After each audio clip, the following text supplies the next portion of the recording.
Hello दोस्तों, स्वागत है आपका समुद्र क्लासेस में। वन लाइनर की सीरीज में आज हम लोग बात करने वाले हैं पदार्थ के भौतिक गुण। तो पदार्थ के भौतिक गुण के बारे में जिक्र करने से पहले या फिर इसके बारे में जानने से पहले थोड़ा हम बात कर लेते हैं। अगर आप लोगों को पिछला वीडियो हमारा अच्छा लग रहा हो, अगर आपको उस वीडियो में कुछ इंफॉर्मेटिव मिल रहा हो, तो कृपया आप लोग ज्यादा से ज्यादा सब्सक्राइब करें। तो चलिए आगे बढ़ते हैं। कमेंट भी करते रहिएगा, लाइक भी करते रहिएगा, है ना। तो अच्छा लगेगा, हमें अप्रिसिएशन मिलेगा, हमारी टीम को अप्रिसिएशन मिलेगा। ठीक है, चलिए अब हम लोग बात करते हैं पदार्थ के गुण के बारे में। पदार्थ के जो गुण होते हैं वो याद रखिएगा कि हमारे पास जो पदार्थ हैं, पदार्थ की तीन अवस्थाएं होती है।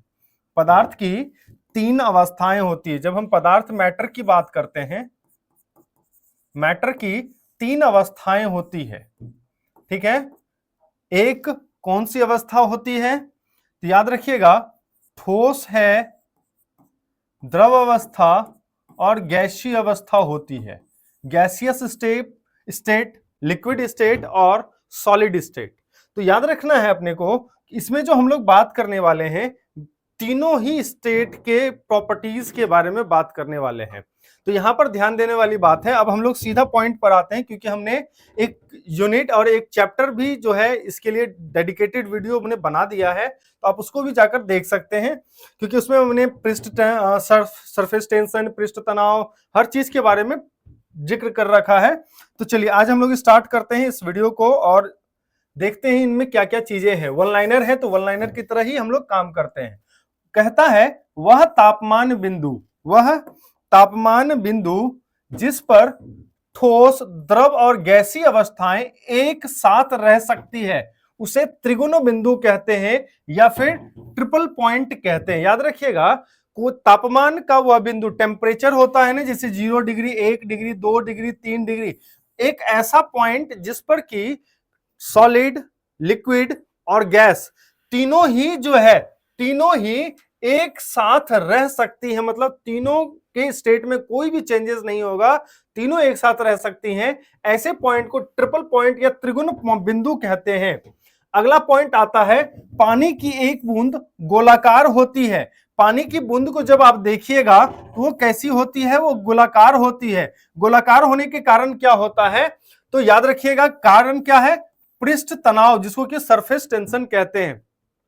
सरफेस टेंशन को शॉर्ट में मैं बता देता हूं कि सरफेस टेंशन क्या होता है। तो याद रखना है अपने को कि जब कोई भी तरल या द्रव जो है किसी सतह पर रहती है, तो वह मिनिमम सरफेस को एक्वायर करने की कोशिश करती है। याद रखेंगे, मिनिमम सरफेस को एक्वायर करने की कोशिश करती है, जिससे कि उसकी एनर्जी बची रहे। उसी को कहते हैं, इसी प्रॉपर्टीज को कहते हैं हम लोग सरफेस टेंशन। तो देखिएगा कि स्फीयर जो होता है वो हमेशा स्फेरिकल शेप में होता है। जैसे बूंद, बारिश की जो बूंद होती है वो गोलाकार शेप में होती है। कारण क्या है? पृष्ठ तनाव है। ठीक है, आगे हम लोग बात करते हैं, वर्षा की बूंदें गोलाकार होती है। कारण क्या है? पानी में पृष्ठ तनाव होता है। क्या होता है? पानी के अंदर पृष्ठ तनाव होता है। आगे अगर हम पॉइंट पर बात करें, यहां पर कहता है किसी द्रव की बूंद सिकुड़ने और न्यूनतम क्षेत्र घेरने की प्रवृत्ति का कारण क्या होती है? तो वो सेम अभी जस्ट मैंने बताया था कि क्या है? सिकुड़ जाना और न्यूनतम क्षेत्र को घेरना। सिकुड़ जाती है और न्यूनतम क्षेत्र को घेरने की जो प्रवृत्ति होती है, इसी को हम लोग क्या कहते हैं? पृष्ठ तनाव कहते हैं। अगला जो बिंदु है उस पर बात करते हैं, तेल पानी की सतह पर फैलता है। क्यों? क्योंकि तेल का पृष्ठ तनाव पानी से कम होता है। तेल का जो पृष्ठ तनाव होता है, क्योंकि तेल भी जो है वो कैसा है? लिक्विड स्टेट में है, और लिक्विड में क्या होता है? पृष्ठ तनाव होता है। तो तेल का जो पृष्ठ तनाव होता है वो पानी के पृष्ठ तनाव से कम होता है, इसीलिए उसके ऊपर वो फैल जाता है।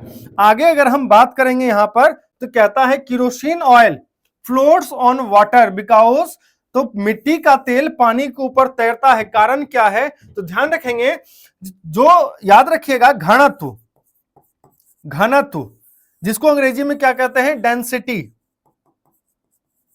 डेंसिटी। तो डेंसिटी या घनत्व होता क्या है ना। अब याद रखना है कि क्या होता है? केजी पर मीटर क्यूब।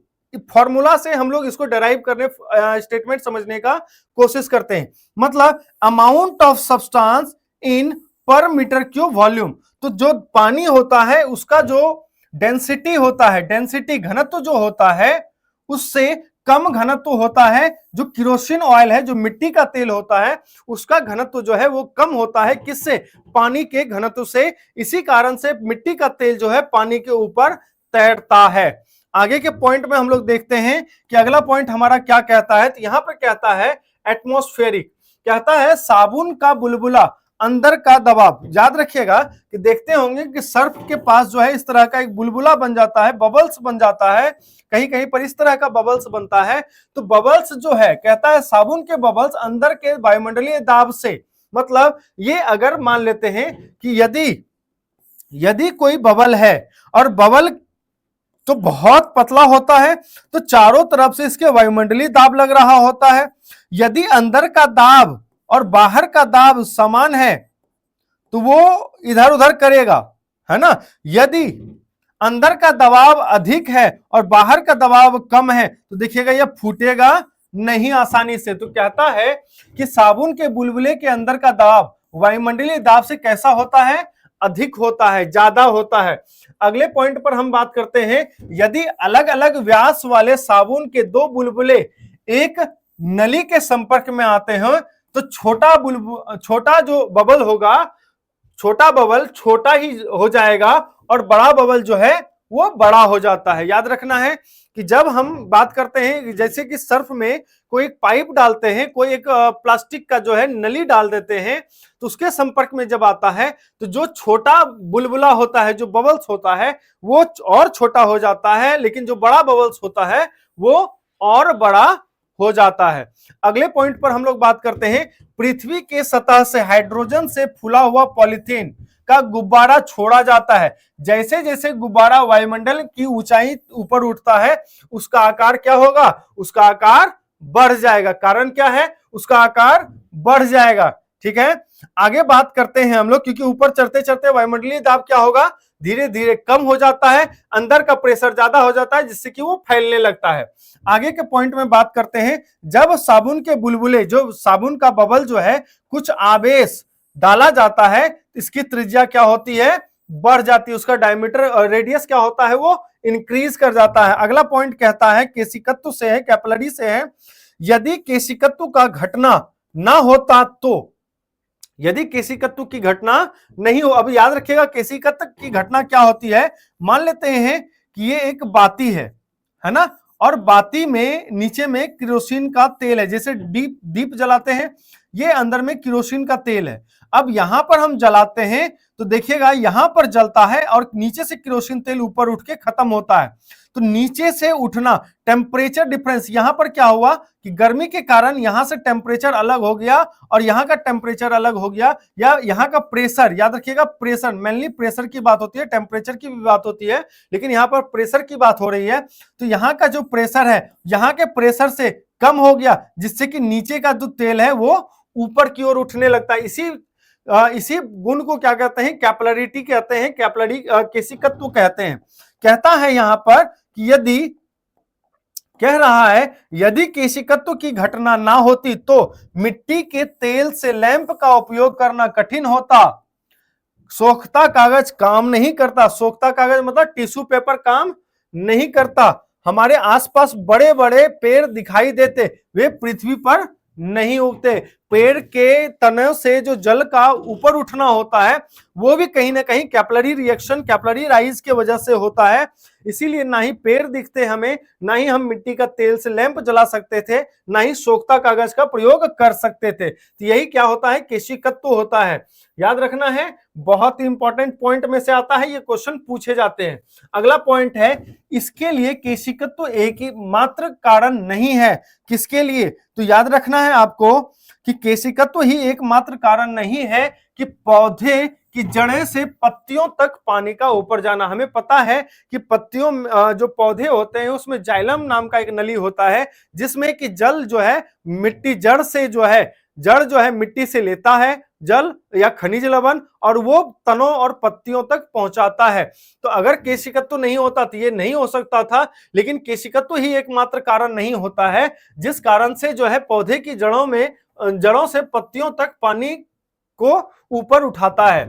अगला पॉइंट कहता है चूल्हे की बत्ती में मिट्टी तेल, मतलब जो स्टोव होता है, जो स्टोव हम लोग पहले बहुत पहले ही देखे हैं कि पहले स्टोव होता था जिसमें कि पंप के थ्रू हवा भरा जाता था, किरोसिन से चलता था वो, तो कहता है कि ऊपर उठता था तेल उसमें। याद होगा अभी जस्ट हमने पहले देखा था, तो वो कौन सा एक्शन होगा, कैपिलरी एक्शन, केशिका क्रिया कहते हैं उसको। क्या कहते हैं उसको, केशिका क्रिया कहते हैं। अगले पॉइंट पर अगर हम बात करते हैं तो कहता है एक केशिका नली, कैपिलरी ट्यूब, याद रखिएगा कैपिलरी ट्यूब पानी की तुलना में द्रव अधिक ऊपर उठता है। इसका कारण क्या है, पानी की तुलना में गैस, याद रखिएगा fluid a capillary tube a fluid rise more as compare to water. याद रखिएगा कि कहता है यहां पर कि जो पानी है उसके तुलना में जो अलग फ्लूइड होता है, फ्लूइड गैस भी हो सकता है और फ्लूइड किसी तरह का लिक्विड भी हो सकता है। फ्लूइड मतलब होता है जो फ्लो कर सकता है, याद रखिएगा फ्लूइड मतलब होता है जो फ्लो कर सकता है, which can flow, that is fluid. तो यहां पर फ्लूइड की बात की जा रही है। Fluid rises more as compare to water, it is due to surface tension of fluid is more than that of water. Other जो लिक्विड होता है या फिर जो फ्लूइड होता है जैसे गैस होता है, उसका जो सरफेस टेंशन होता है वो वाटर के सरफेस टेंशन से अधिक होता है। अगले पॉइंट पर हम बात करते हैं, जब झील के तल पर हवा का एक बुलबुला ऊपर उठता है तो उसका आकार क्या होता है, उसका आकार बढ़ जाएगा। अगले पॉइंट पर अगर हम बात करते हैं तो कहता है हवाई जहाज से यात्रा करते समय कलम की स्याही निकलने लगती है। कारण क्या है, वायु दाब में कमी। याद रखेंगे कारण क्या है उसको, वायुमंडलीय दाब, एटमॉस्फेरिक प्रेशर में कमी आ जाती है, जिस कारण से हवाई जहाज में जो पेन होता है, जो खास करके याद रखिएगा जो इंक पेन होता है, उसका जो लिक्विड है, जो इंक है वो बाहर निकलने लगता है। अगले पॉइंट में अगर हम बात करें, गाड़ी में हाइड्रोलिक ब्रेक किस पर आधारित होता है, तो पास्कल के नियम पर आधारित होता है। तो दबाव, पास्कल द्वारा दिया गया जो दबाव का नियम है उस पर हाइड्रोलिक ब्रेक, उसका जो हाइड्रोलिक ब्रेक होता है वो पास्कल्स के नियम पर आधारित होता है। अगर हम बात करें यहां पर तो कहता है बैरोमीटर का पाठ्यक्रम या बैरोमीटर का पाठ्यांक में अचानक गिरावट जो है क्या दर्शाता है, तो दर्शाता है कि तूफानी मौसम होगा। मौसम कैसा होगा, आज मौसम में तूफान आएगा, ठीक है, तो मौसम कैसा होगा, तो तूफानी हो जाएगा। आगे पॉइंट कहता है तापमान बढ़ने के साथ द्रव की श्यानता, विस्कोसिटी जो है वो घट जाती है। अब विस्कोसिटी क्या होता है, तो फ्लूइड का ऐसा प्रॉपर्टी होता है जिसमें कि फ्लूइड का लेयर, मान लेते हैं ये कोई भी तरह का फ्लूइड है, FLUID, फ्लूइड मतलब किसी भी तरह का गैस हो सकता है या लिक्विड हो सकता है। फ्लूइड मतलब जो फ्लो कर सकता है। फ्लूइड का देखिएगा कि मान लेते हैं ये लेयर 1 है और लेयर 2 है, तो लेयर 1 के ऊपर लेयर 2 क्या कर रहा है, फिसल रहा है, आगे बढ़ रहा है। इस बढ़ने को विरोध करने के गुण को क्या कहते हैं, विस्कोसिटी कहते हैं। तो कहता है तापमान बढ़ने के साथ द्रव की श्यानता क्या होगी, विस्कोसिटी कम हो जाएगी। अब क्या होता है कि मान लीजिए कि अगर हम इसको नॉर्मल टेम्परेचर पर रखे हुए हैं तो मॉलिक्यूल्स के बीच का डिस्टेंस ज्यादा नहीं होता है, लेकिन जैसे हम इसको तापमान को बढ़ाते हैं मॉलिक्यूल्स के बीच का डिस्टेंस क्या होगा, बढ़ जाएगा, और ये क्या होगा, आसानी से फ्लो कर पाएगा। फ्लो को रजिस्ट करने को ही क्या कहते हैं, विस्कोसिटी कहते हैं हम लोग। याद रखेंगे हिंदी में इसी को क्या कहते हैं, श्यानता कहते हैं। आगे वाले पॉइंट पर हम लोग बात करते हैं, कहता है the highest viscosity among the water, air, blood and honey. कहता है पानी, हवा, खून और शहद, इनमें से सबसे अधिक विस्कोसिटी किसकी होती है, तो याद होगा, ऑब्वियस है, आपको कईयों को पता भी होगा, शहद की विस्कोसिटी जो है, हर किसी की विस्कोसिटी, जितने भी फ्लूइड्स हैं उनमें शहद की विस्कोसिटी जो है सबसे अधिक होती है। ये कई बार पूछा गया क्वेश्चन है, कई बार बीपीएससी दरोगा में पूछा जाता है यह क्वेश्चन कि किसकी विस्कोसिटी इनमें से सबसे अधिक है। तो याद रखेंगे किसकी विस्कोसिटी, तो शहद की विस्कोसिटी जो है वो सबसे अधिक होती है। यहां पर भी है अल्कोहल, जल, शहद और गैसोलीन, इनमें से सबसे अधिक किसकी विस्कोसिटी होती है, तो हम किसकी बात करते हैं, शहद की विस्कोसिटी सबसे अधिक होती है। आगे अगर हम बात करते हैं यहां पर तो कहता है वह नियम जिसके अनुसार समान ताप और दाब की परिस्थितियों में सभी गैसों के समान आयतन में समान संख्या के अणु होते हैं, तो कहते हैं उसको एवोगाड्रोस लॉ। एवोगाड्रोस लॉ में कहते हैं। अगले पॉइंट पर अगर हम बात करते हैं तो कहता है इन परिस्थितियों में किसी पात्र में भरे बर्तन भरे कार्बन डाइऑक्साइड के अणुओं के बीच की दूरी बढ़ सकती है। तो कहता है पात्र का आयतन बढ़ने पर पात्र से कुछ कार्बन डाइऑक्साइड गैस के रिसाव पर, याद रखिएगा। अगले पॉइंट में कहता है कड़ाके की सर्दी में झील के सतह जम जाती है लेकिन उसके तल का पानी अभी तक तरल रहता है, ऐसा क्यों होता है? तो याद रखेंगे 4 डिग्री सेंटीग्रेड तापमान पर पानी का घनत्व जो है वो अधिकतम होता है। याद रखना है 4 डिग्री सेंटीग्रेड, झील अगर जम भी जाता है तो उसके तल का जो जल है उसका तापमान 4 डिग्री सेंटीग्रेड होता है। जल ही एक ऐसा मात्र लिक्विड है जिसको कि ज्यादा अगर ठंडा कर दिए, द्रव से ठोस में ले आए तो इसका घनत्व क्या होता है, डेंसिटी क्या होता है, कम हो जाता है, लेकिन आयतन क्या होता है, बढ़ जाता है। 4 डिग्री पर इसका घनत्व क्या होता है, वो सर्वाधिक होता है। आगे अगर पॉइंट पर हम बात करें तो इसी से मिलता जुलता है, ठंड के मौसम में जलीय जीव तब भी जीवित रहते हैं जब झील के ऊपरी परत में पानी में बर्फ जम जाता है, लेकिन निचले में क्या है, पानी है ना, 4 डिग्री सेंटीग्रेड पर है, तो क्या होता है, उसमें जीव जंतु या जो मछलियां होती है वो जीवित रह पाती हैं, जीवित रह जाती हैं। आप लोग हिंदी इंग्लिश दोनों देख लेंगे तो समझ में ज्यादा बेहतर तरीके से आएगा। अगले पॉइंट पर अगर हम बात करते हैं तो यहां पर हमें मिलता है मछलियां जमी हुई झील में जीवित रह सकती है, कारण क्या है, तल के पास का पानी जमता नहीं है, कारण क्या है, 4 डिग्री सेंटीग्रेड पर उसका अधिकतम घनत्व है वहां पर, इसी कारण से वो वहां पर नहीं जमा है। अगले पॉइंट पर हम बात करते हैं, कहता है आयतन, भार, वॉल्यूम, वेट, मास और डेंसिटी में किसी पदार्थ की मात्रा बढ़ाने से उसका घनत्व नहीं बदलता है। याद रखना है, आयतन, भार, द्रव्यमान और घनत्व में से किसी पदार्थ की मात्रा बढ़ा देने से उसका घनत्व नहीं बढ़ता है। आगे पॉइंट में बात करते हैं, पानी का घनत्व सबसे अधिक मान पर पहुंच जाएगा, कितने पर पहुंच जाएगा, 4 डिग्री सेंटीग्रेड पर उसका जो घनत्व होगा उसका मान अधिकतम पहुंच जाएगा। अगले पॉइंट पर बात करें, जल का अधिकतम घनत्व जो है केल्विन पे क्या होगा, 277 केल्विन के पास होता है। आगे के पॉइंट में हम बात करते हैं, कहता है लोहे का कील पारे के पर तैरती है जबकि पानी में डूब जाती है, कारण क्या है, लोहे का घनत्व जो है पानी से अधिक, मतलब पानी के घनत्व से अधिक होता है, लेकिन पारे का जो घनत्व है वह लोहे के घनत्व से अधिक है। इस कारण से क्या है, लोहा पानी में डूब जाता है, लोहे का कील जो है वो पानी में डूब जाता है, लेकिन पारे के सतह पर तैरने लगती है या फिर फ्लोट करने लगती है। अगले पॉइंट पर बात करें, एक सुई पानी में डूब जाती है जबकि लोहे का बना जहाज जो है उस पर तैरता है, क्योंकि सुई की अपेक्षा घनत्व उसके द्वारा विस्थापित पानी का घनत्व से अधिक होगा। यहां पर याद रखना है, जैसे कि मान लेते हैं कोई जहाज है, ये पानी में या समुद्र में उतारा गया, तो इसके द्वारा जो जल होगा, इसके द्वारा जो विस्थापित जल का मान होगा, इस जहाज के जल, इसके जहाज के वजन के अगर बराबर है तो ये तैरेगा, अगर कम है तो ये डूब जाएगा। किस कारण से होता है तो आप कमेंट में बताएंगे। आगे अगर हम पॉइंट पर बात करें, क्योंकि बहुत ही ज्यादा इंपॉर्टेंट पॉइंट है, ये कई बार प्रश्न पूछा गया है, जनरली भी कई बार इसका एग्जाम्पल भी दिया जाता है।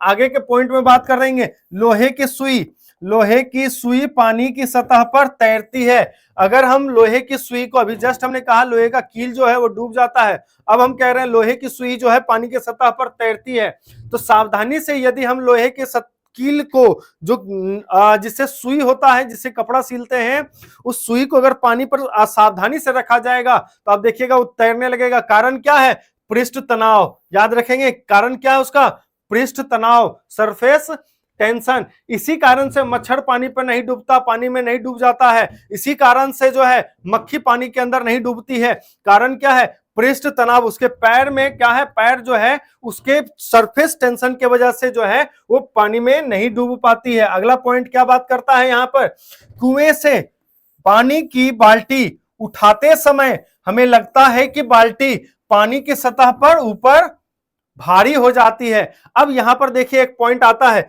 जब हम पानी के अंदर मान लेते हैं, इस पानी के अंदर किसी बाल्टी को डुबाते हैं, यहां पर हमने डुबा दिया, अब डुबाया तो नीचे की ओर फोर्स लगा, वो नीचे की ओर जाना चाह रहा है, ग्रेविटेशनल फोर्स भी इसको नीचे खींचना चाह रहा है, लेकिन जल के अंदर जाने से क्या हुआ, इसके सतह से एक फोर्स एक्ट कर रहा है इसको उठाने के लिए। उस फोर्स का नाम है अपथ्रस्ट फोर्स, जिसको कि हिंदी में कहते हैं उत्प्लावन बल। उत्प्लावन बल के कारण जो है यह आसानी से यह हल्की लगती है ऊपर उठाते समय, लेकिन जब यह जल के सतह से बाहर निकल जाती है तो इस पर उत्प्लावन बल नहीं लग रहा होता है और यह क्या होती है, वापस से अपने वजन में आ जाती है। तो ऐसा महसूस होता है कि अचानक से वह भारी लगने लगती है।